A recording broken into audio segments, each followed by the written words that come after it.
Hello students, welcome back to learn with me YouTube channel. Students, ಈ ದಿನ ನಾವು first PUC ಕನ್ನಡದ ಕಾವ್ಯ ಭಾಗದಲ್ಲಿ ಎಂದಿಗೆ ಎನ್ನುವಂತಹ ಕಾವ್ಯದ ಪ್ರಶ್ನೋತ್ತರವನ್ನು ನಾವೀ ದಿನ ಈ ವಿಡಿಯೋದಲ್ಲಿ ಕಲ್ತ್ಕೊಳ್ಳೋಣ. ಓಕೆ, ಎಂದಿಗೆ ಈ ಕಾವ್ಯ ಭಾಗವನ್ನು ರಚನೆ ಮಾಡಿದಂಥವರು ಡಾಕ್ಟರ್ BC ರಾಮಚಂದ್ರ ಶರ್ಮಾ ಅವರು. ನಾವು ಮೊದಲಿಗೆ ನೋಡೋದಾದರೆ ಶಬ್ದಾರ್ಥವನ್ನು ನಾವು ಕಲ್ತ್ಕೊಳ್ಳೋಣ. ಶಬ್ದಾರ್ಥ: ಕುನ್ನಿ ಅಂದರೆ ನಾಯಿ ಮರಿ, ಇಲ್ಲ ಅಲ್ಪ, ಕ್ಷುದ್ರ ಅಂತ ಹೇಳಿ ಅರ್ಥ ಬರುತ್ತೆ. ತೊನೆಸು, ಒದ್ದೆಯಾಗಿಸು. ಅಂತ, ಅಂತ್ಯ ಇಲ್ಲ ಕೊನೆ ಅಂತ ಹೇಳಿ. ಸೂಡು ಅಂದರೆ ಸ್ಮಶಾನ. ಉನ್ನತ, ಕೊಬ್ಬಿದ, ಮದಿಸಿದ ಅಂತ ಹೇಳಿ ಅರ್ಥ. ತಣ್ಪು ಅಂದರೆ ಸಂತುಷ್ಟಿ, ತಣಿಸು, ಸಂತೋಷಪಡಿಸು. ಕಡೆಗೋಲು, ಮತಿಸುವ ಕೋಲು, ಮಂತು ಅಂತ ಹೇಳಿ ಅರ್ಥ. ನೆಕ್ಸ್ಟ್ ತಡೆಬಡೆ ಅಂದರೆ ಅಡ್ಡಿ, ಅಡೆತಡ ಅಂತ ಹೇಳಿ. ಒಡಲು ಅಂದರೆ ದೇಹ. ಕ್ಷಾತ್ರ ಅಂದರೆ ಕ್ಷತ್ರಿಯ. ಕಾವಳ ಅಂದರೆ ಅಂಧಕಾರ, ಮಬ್ಬು ಅಂತ ಹೇಳಿ ಅರ್ಥ. ನೆಕ್ಸ್ಟ್ ಮೈನ್ ಸಂದರ್ಭ ಸೂಚಿಸಿ ಸ್ವಾರಸ್ಯವನ್ನು ವಿವರಿಸಿ. ಹುಟ್ಟಿಗಂಟಿ ಬಂದ ಚಿತ್ರದಾಸ್ಯ ಕಳೆಯುವುದೆಂದಿಗೆ. ಡಾಕ್ಟರ್ BC ರಾಮಚಂದ್ರ ಶರ್ಮಾ ಅವರು ರಚಿಸಿರುವ ಎಂದಿಗೆ ಎಂಬ ಕವಿತೆಯಿಂದ ಈ ಮೇಲಿನ ವಾಕ್ಯವನ್ನು ಸ್ವೀಕರಿಸಲಾಗಿದೆ. ಕವಿಯು ನಮ್ಮ ನಾಡಿನ ಜನರ ಚಿತ್ತದಾಸ್ಯವು ಎಂದಿಗೆ ಅಳಿಯುವುದೆಂದು ಇಲ್ಲಿ ಪ್ರಶ್ನಿಸುತ್ತಿದ್ದಾರೆ.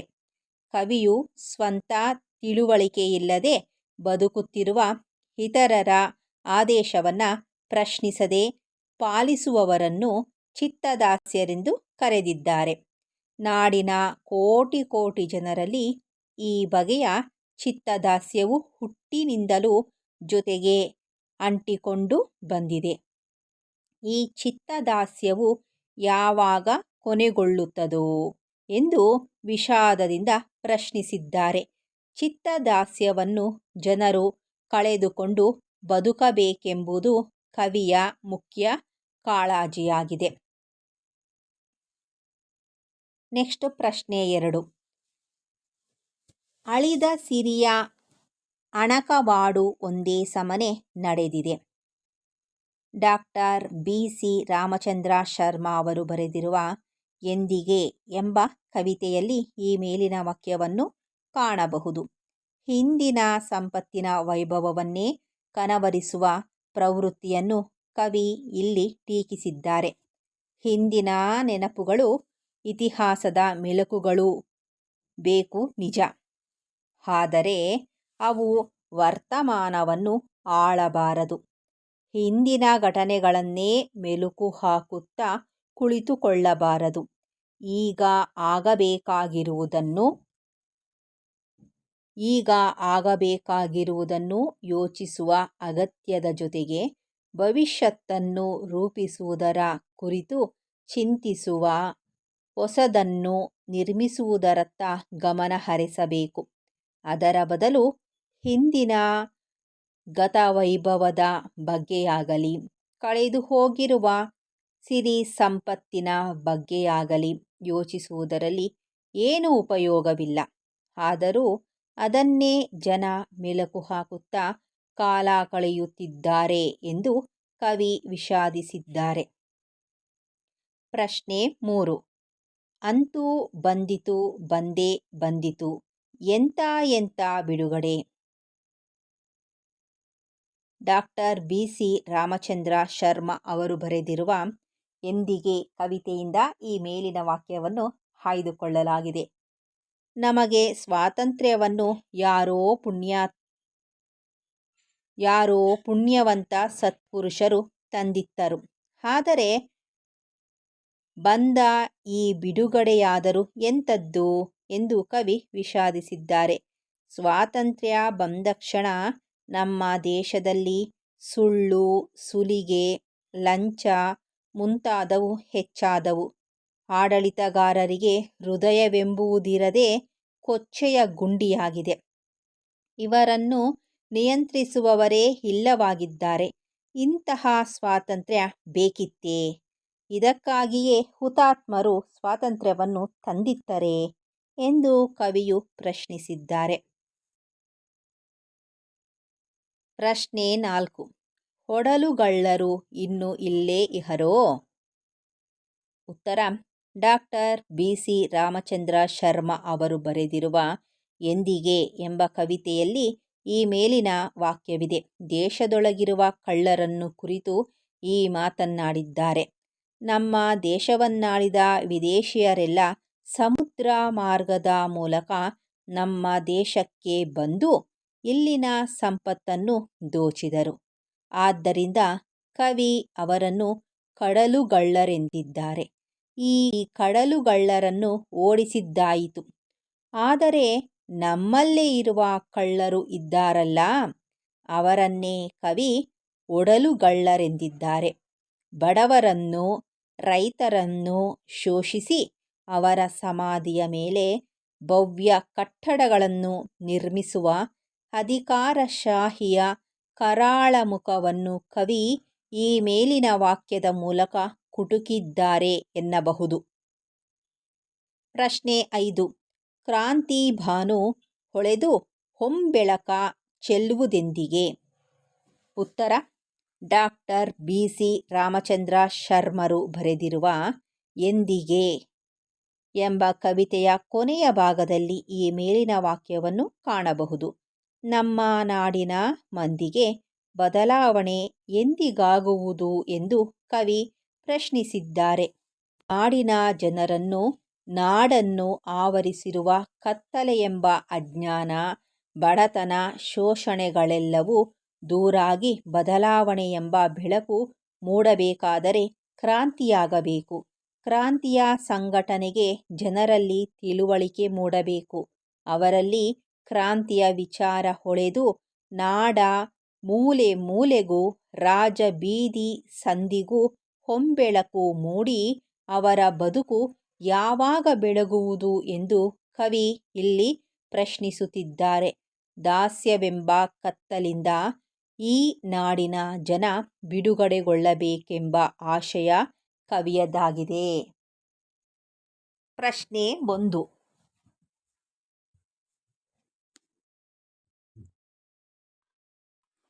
ಹುಟ್ಟಿನೊಂದಿಗೆ ಅಂಟಿ ಬಂದ ಯಾವುದನ್ನು ಕಳೆಯಬೇಕು? ಉತ್ತರ: ಹುಟ್ಟಿನೊಂದಿಗೆ ಅಂಟಬಂದು ಚಿತ್ತದಾಸ್ಯ ಕಳೆಯಬೇಕು. ಪ್ರಶ್ನೆ 2. ದವಡೆ ಏಕೆ ದಣಿದಿದೆ?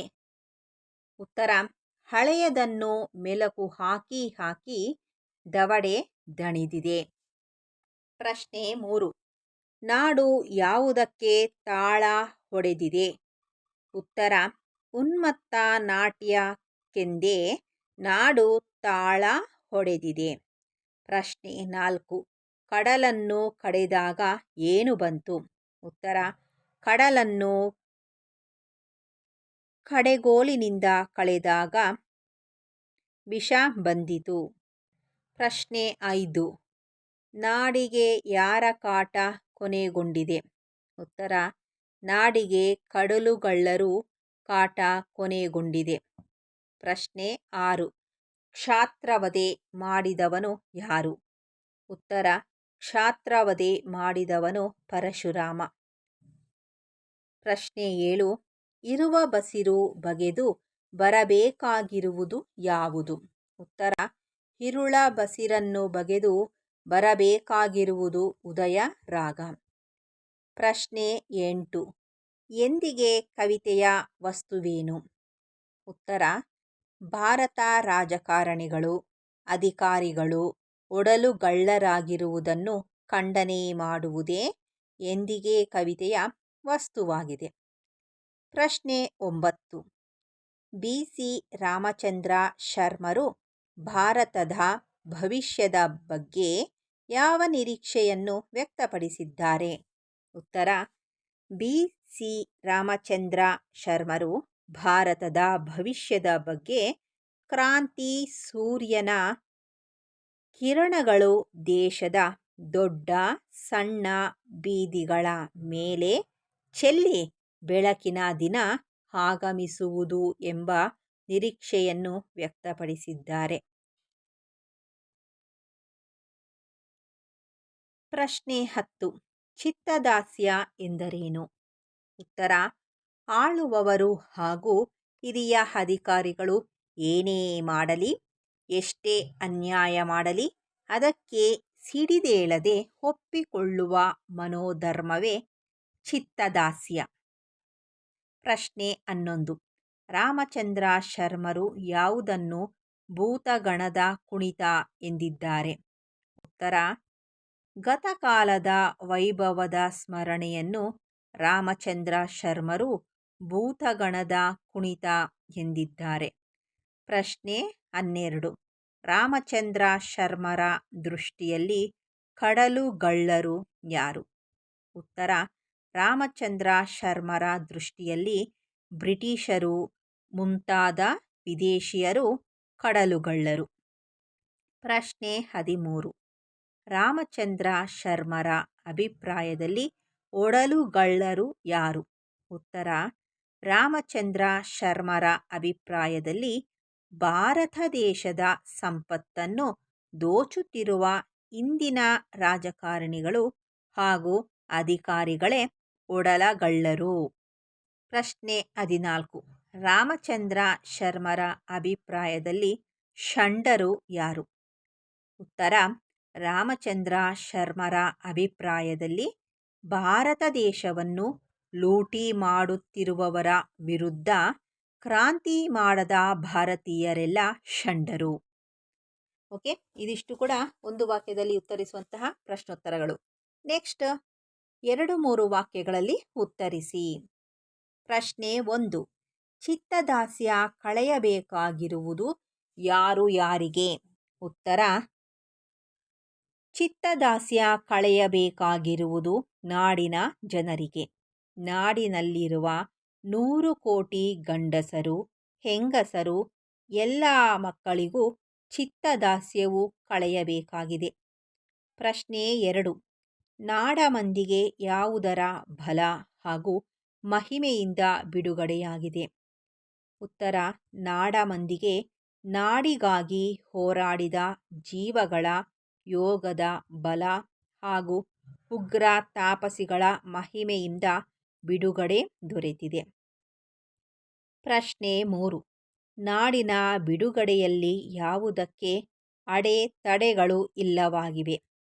ಉತ್ತರ: ನಾಡಿಗೆ ಬಿಡುಗಡೆಯೇನೋ ಬಂದಿದೆ, ಆದರೆ ಈಗ ಮೋಸ, ಸುಳ್ಳು, ಲಂಚ, ಸುಲಿಗೆ, ಹೃದಯ ಕಲ್ಮಶಗಳಿಗೆ ಅಡೆತಡೆಗಳೇ ಇಲ್ಲವಾಗಿದೆ. ಪ್ರಶ್ನೆ 4. ನಾಡಿನ ಹೊರಗಿನ ಮತ್ತು ಒಳಗಿನ ಕಳ್ಳರು ಯಾರು?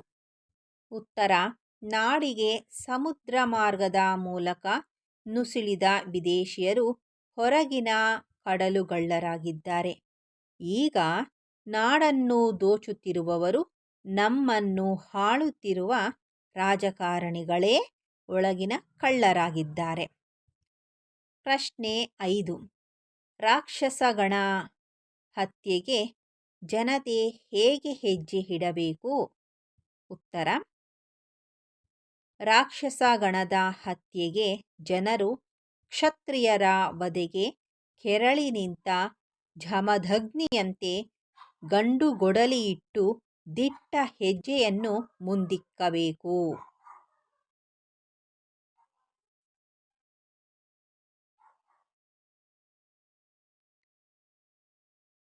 ಓಕೆ, ಇವಿಷ್ಟು ಕೂಡ 2-3 ವಾಕ್ಯಗಳಲ್ಲಿ ಉತ್ತರಿಸಿ ಎನ್ನುವಂಥ ಪ್ರಶ್ನೆಗಳಿಗೆ ಉತ್ತರಗಳು. ನೆಕ್ಸ್ಟ್ ಮೈನ್ 5-6 ವಾಕ್ಯಗಳಲ್ಲಿ ಉತ್ತರಿಸಿ. ಪ್ರಶ್ನೆ 1. ನಾಡ ಜನರ ಗತವೈಭವದ ಕನಸನ್ನು ಕವಿ ಹೇಗೆ ವಿಡಂಬಿಸಿದ್ದಾರೆ? ವಿವರಿಸಿ. ಉತ್ತರ: ನಾಡಿನ ಜನತೆಗೆ ವರ್ತಮಾನದ ಬಗೆಯಾಗಲಿ ಭವಿಷ್ಯತ್ತಿನ ಬಗೆಯಾಗಲಿ ಚಿಂತೆಯಿಲ್ಲ. ಚಿತ್ತದಾಸ್ಯವನ್ನು ಆವರಿಸಿರುವ ಅವರು ಗತವೈಭವದ ಕನಸಿನಲ್ಲೇ ಮುಳುಗಿ ಹೋಗಿದ್ದಾರೆ.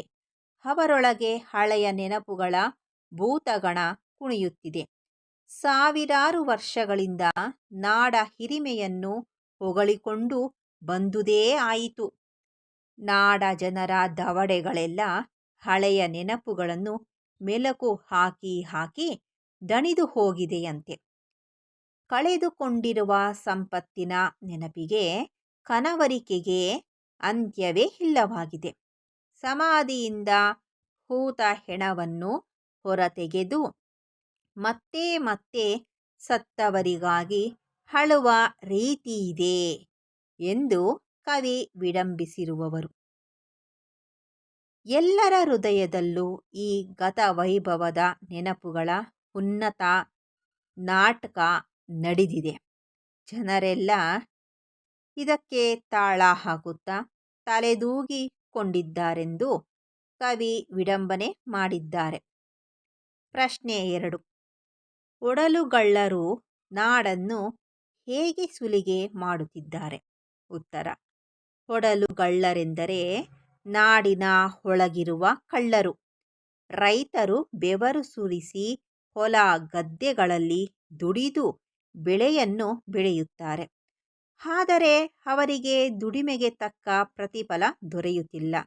ದಲ್ಲಾಳಿಗಳು, ಮಧ್ಯಸ್ಥಗಾರರು ಅದನ್ನು ದೋಚುತ್ತಿದ್ದಾರೆ.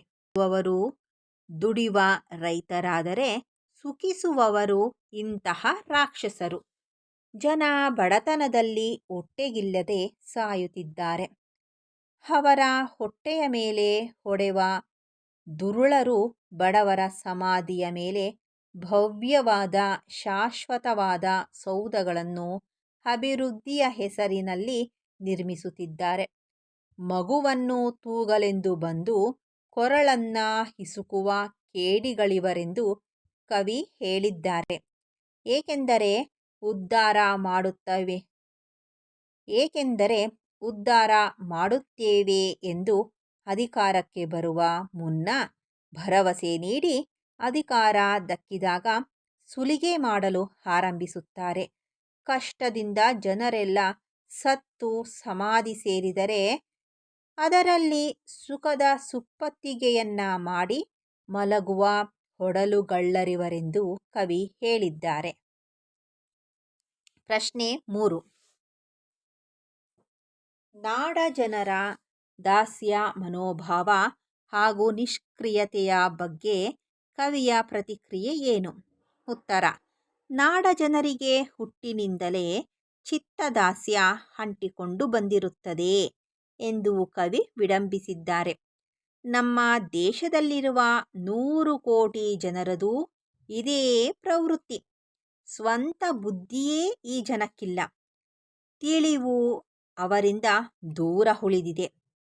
ಎಲ್ಲರಲ್ಲೂ ಯುಗ ಯುಗಾಂತರದಿಂದ ಗತವೈಭವದ ಭೂತ ಕಾಣುತ್ತಿದೆ. ಹಿಂದಿನ ವೈಭವದ ದಿನಗಳನ್ನು ಮೆಲುಕು ಹಾಕುತ್ತಾ ಅಳಿದು ಹೋದ ಸಂಪತ್ತಿನ ಬಗ್ಗೆ ಮರುಗುತ್ತಾ ಜನ ನಿಷ್ಕ್ರಿಯರಾಗಿದ್ದಾರೆ. ಅವರು ಚಿತ್ತದಾಸ್ಯ ಮತ್ತು ನಿಷ್ಕ್ರಿಯತೆಗಳಿಂದ ಬಿಡಿಸಿಕೊಂಡು ಕ್ರಾಂತಿ ಮಾಡಿ ಬದಲಾವಣೆ ತರುತ್ತಿಲ್ಲ. ಇಂತಹ ಜನರ ಬದುಕಿಗಾಗಲಿ ಇಂತಹ ಜನರಿರುವ ನಾಡಿಗಾಗಲಿ ಬೆಳಕು ಮೂಡುವುದು ಸಾಧ್ಯವೇ ಎಂಬುದು ಕವಿಯ ಪ್ರಶ್ನೆ. ದೇಶದೊಳಗಿರುವ ಕಳ್ಳರು ಈ ದೇಶದ ಜನರನ್ನ ಸುಳ್ಳು ವಂಚನೆಗಳಿಂದ ಸುಲಿಗೆ ಮಾಡಿ ದೇಶದ ಸಂಪತ್ತನ್ನು ಕೊಳ್ಳೆ ಹೊಡೆಯುತ್ತಿದ್ದರೂ ಈ ಜನಕ್ಕೆ ಅದರ ಬಗ್ಗೆ ಅರಿವೇ ಇಲ್ಲ. ಆದ್ದರಿಂದ ಜನರು ಮೊದಲು ಅರಿವಿನ ಬೆಳಕನ್ನ ಸಂಪಾದಿಸಿಕೊಂಡು ಕ್ರಿಯಾಶೀಲರಾಗಬೇಕೆಂದು ಕವಿಯು ಪ್ರತಿಕ್ರಿಯಿಸಿದ್ದಾರೆ. ಪ್ರಶ್ನೆ 4. ಸ್ವಾಭಿಮಾನದ ನಾಡನ್ನು ಕಟ್ಟುವಲ್ಲಿ ಕವಿಯು ಹೊಂದಿರುವ ಆಶಯಗಳನ್ನು ವಿವರಿಸಿ. ಉತ್ತರ: ಸ್ವಾಭಿಮಾನದ ನಾಡನ್ನು ಕಟ್ಟಬೇಕೆಂಬ ಆಶಯವನ್ನು ಕವಿ ಬಿ. ಸಿ. ರಾಮಚಂದ್ರ ಶರ್ಮರು ತಮ್ಮ ಎಂದಿಗೆ ಕವಿತೆಯಲ್ಲಿ ವ್ಯಕ್ತಪಡಿಸಿದ್ದಾರೆ. ಬೂಟುಕಾಲಿನಿಂದ ಒದೆಯುವವರ ವಿರುದ್ಧ ತಿರುಗಿ ನಿಂತು ಸಿಂಹದ ಹಾಗೆ ಗರ್ಜಿಸಬೇಕೆಂಬುದು ಕವಿಯ ಪ್ರಮುಖ ಆಶಯವಾಗಿದೆ. ಪರಶುರಾಮನು ಗಂಡುಗೊಡಲಿಯನ್ನ ಕೈಯಲ್ಲಿ ಹಿಡಿದುಕೊಂಡು ಕ್ಷತ್ರಿಯ ವಧೆ ಮಾಡಿದಂತೆಯೇ ನಾಡಿನ ಜನರು ತಮ್ಮ ಈ ರಕ್ತ ಹೀರುತ್ತಿರುವ ಪಾನಮತ್ತ ರಾಕ್ಷಸಗಣದ ಹತ್ಯೆಗೆ ಮುಂದಾಗಬೇಕೆಂದು ಅವರು ಕರೆ ನೀಡಿದ್ದಾರೆ. ಜನರೆಲ್ಲ ಅರಿವನ್ನು ಮೂಡಿಸಿಕೊಂಡು ತಮ್ಮನ್ನು ಶೋಷಿಸುವವರ ವಿರುದ್ಧ ಸಂಘಟಿತರಾಗಬೇಕು. ಅವರ ಕ್ರಾಂತಿಯ ದಿಟ್ಟ ಹೆಜ್ಜೆ ನಾಡಿನಲ್ಲಿ ಬೆಳಕನ್ನು ಚೆಲ್ಲಿ ಹೊಂಬೆಳಕನ್ನು ನಾಡಿನ ಮೂಲೆ ಮೂಲೆಗೆ, ಸಂಧಿ ಸಂಧಿಗೆ, ರಾಜಬೀದಿಗೆ ಚೆಲ್ಲುತ್ತದೆಂಬ ಆಶಯಗಳನ್ನು ಕವಿಯು ವ್ಯಕ್ತಪಡಿಸಿದ್ದಾರೆ. ಪ್ರಶ್ನೆ 5. ಚಿತ್ತದಾಸ್ಯದ ಬಗ್ಗೆ ಕವಿಯ ವಿಷಾದ ಹೇಗೆ ವ್ಯಕ್ತಗೊಂಡಿದೆ? ಉತ್ತರ: ಎಂದಿಗೆ ಕವಿತೆಯಲ್ಲಿ ಬಿ.ಸಿ. ರಾಮಚಂದ್ರ ಶರ್ಮರು ಭಾರತೀಯರ ಚಿತ್ತದಾಸ್ಯದ ಬಗ್ಗೆ ವ್ಯಂಗ್ಯ ವಿಷಾದಗಳನ್ನು ವ್ಯಕ್ತಪಡಿಸಿರುವರು. ದೇಶ ಬ್ರಿಟಿಷರಿಂದ ಸ್ವಾತಂತ್ರ್ಯವನ್ನ ಸಂಪಾದಿಸಿತು. ಆದರೆ ಗತಕಾಲದ ಧರ್ಮ, ಸಂಪ್ರದಾಯ, ಮೂಢನಂಬಿಕೆಗಳ ಪೋಷಣೆಯಲ್ಲಿ ಜನ ಅತಿಯಾದ ಆಸಕ್ತಿಯನ್ನು ಉಳಿಸಿಕೊಂಡಿರುವರೆಂದು ಕವಿ ಆಕ್ಷೇಪಿಸಿರುವರು. ನಮ್ಮ ಜನ ವಿಚಾರವಾದಿಗಳಾಗುವುದು ಯಾವಾಗ? ಸ್ವಾತಂತ್ರ್ಯ ಬಂತು, ಆದರೆ ಬುದ್ಧಿ ಪಾರಂಪರಿಕ ಅವಿಚಾರಗಳಿಂದ ಬಿಡುಗಡೆ ಪಡೆದಿಲ್ಲವೆಂದು ವಿಷಾದಿಸಿದ್ದಾರೆ. ಪ್ರಾಚೀನ ಕಾಲದ ವೈಭವ ಸ್ಮರಣೆಯೊಂದಿಗೆ ವರ್ತಮಾನದ ಸುಖಗಳನ್ನು ಭಾರತೀಯರು ಲಕ್ಷಿಸದಿರುವುದರ ಬಗ್ಗೆ ಕವಿ ವ್ಯಂಗ್ಯವಾಡಿರುವರು. ನೆಕ್ಸ್ಟ್ ಮೈನ್ ಟಿಪ್ಪಣಿ ಬರೆಯಿರಿ. ಎಂದಿಗೆ ಕವಿತೆಯ ಆಶಯ ಏನು?